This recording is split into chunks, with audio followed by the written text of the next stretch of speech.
काफी समय पहले की बात है।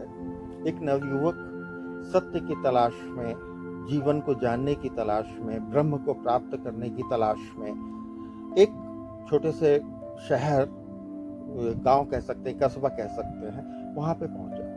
वहां पे वो सराय पे जाके रुक गया। उसके बाद वहां पे उसने पता करना चालू किया कि यहाँ पे कोई ऐसे साधु महात्मा पहुंचा हुआ व्यक्ति है जो कि उसको ब्रह्म को प्राप्त करा सके, सत्य को बता सके, सत्य के बारे में बता सके, जीवन के बारे में बता सके।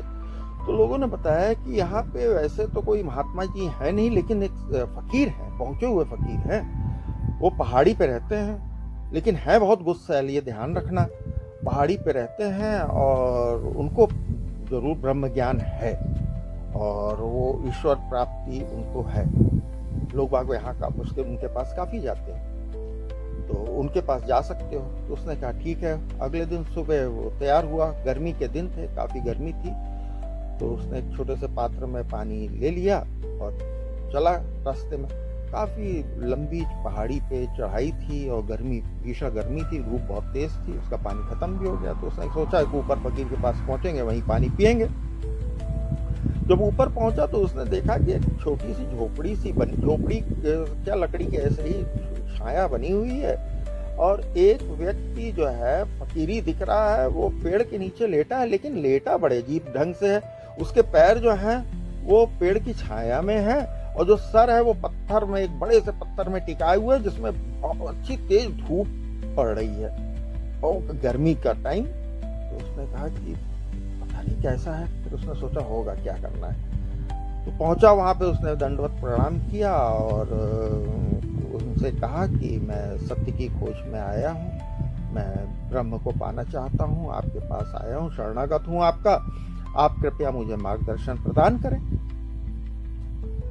तो वो फकीर जो थे वो थोड़ी देर सोचते रहे, फिर कहने लगे कि ठीक है, तुम ब्रह्म को पाना चाहते हो, सत्य को जानना चाहते हो, ठीक है, मैं तुम्हें उस राह में ले चलूंगा, लेकिन मेरी एक शर्त है, वो पूरी करनी पड़ेगी और एक ही शर्त रहेगी, वही एक ही शर्त है। अगर वो पूरी नहीं की तो तुम यहाँ से भाग जाना, मुझे कहने की जरूरत ना पड़े, भाग जाना।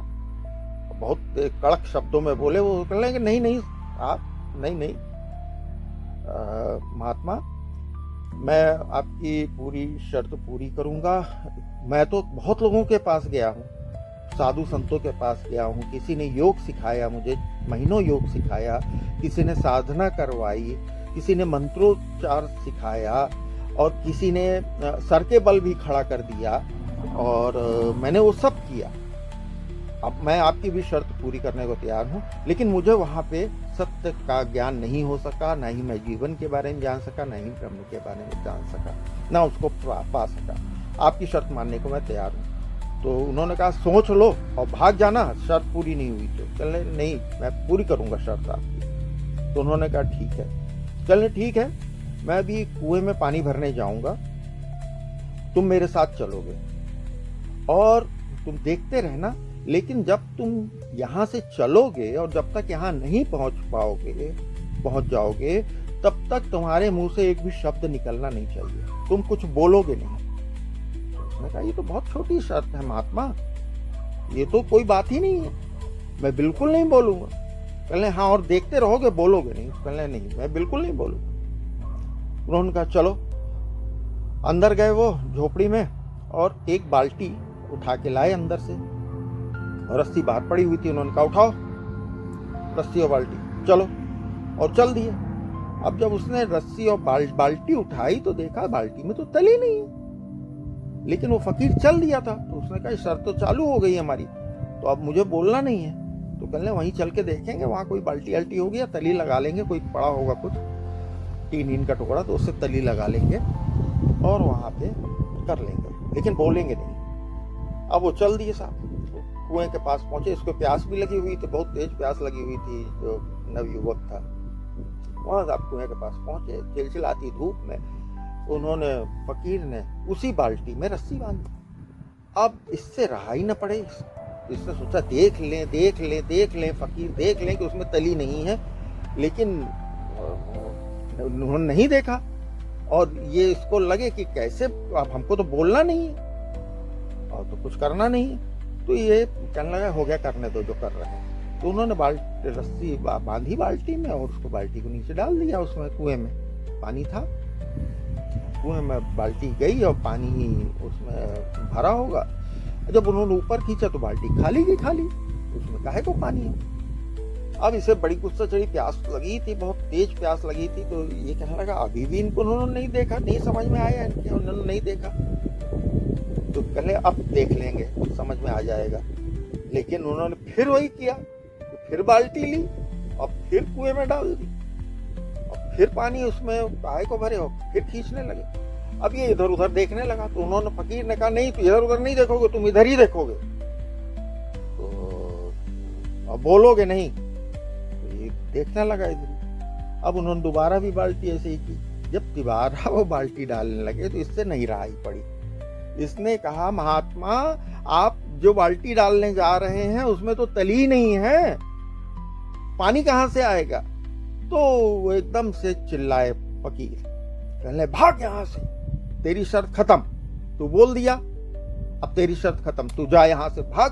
तुझमें इतना संयम नहीं, ये अंतिम अवसर था तेरे परीक्षण का, भाग यहां से। उन्होंने डंडी उठाई, उसको भगा दिया। वो भाग गया साहब। लेकिन जब भाग गया और फिर रात को उसने सोचा, कहने लगा कि हाँ ये पहुंचे हुए हैं, इनको ब्रह्म ज्ञान है।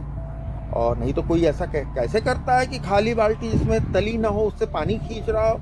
इन चमत्कार है इनके पास और ये मुझे जाना चाहिए फिर से।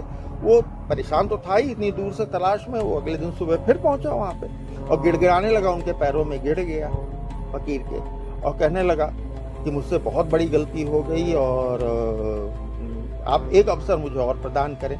उन्होंने कहा तुम्हें कोई अवसर प्रदान नहीं हो सकता, एक था वो तुमने गवा दिया।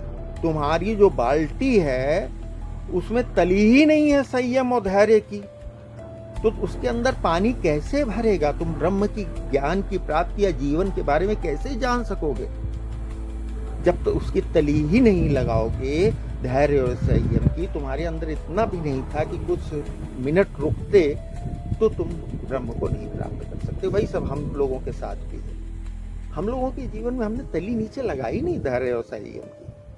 हमको धैर्य और संयम की तली नीचे लगानी चाहिए। और जो बाल्टी मगल बगल के छेद हैं उनको निस्वार्थ प्रेम और निस्वार्थ सेवा से उनको भी भरना चाहिए। तो हम जीवन का अर्थ समझ पाएंगे, जीवन को जीने की कला समझ पाएंगे और ब्रह्म को भी कुछ हद तक प्राप्त कर सकेंगे। बहुत बहुत धन्यवाद आपका वीडियो देखने के लिए।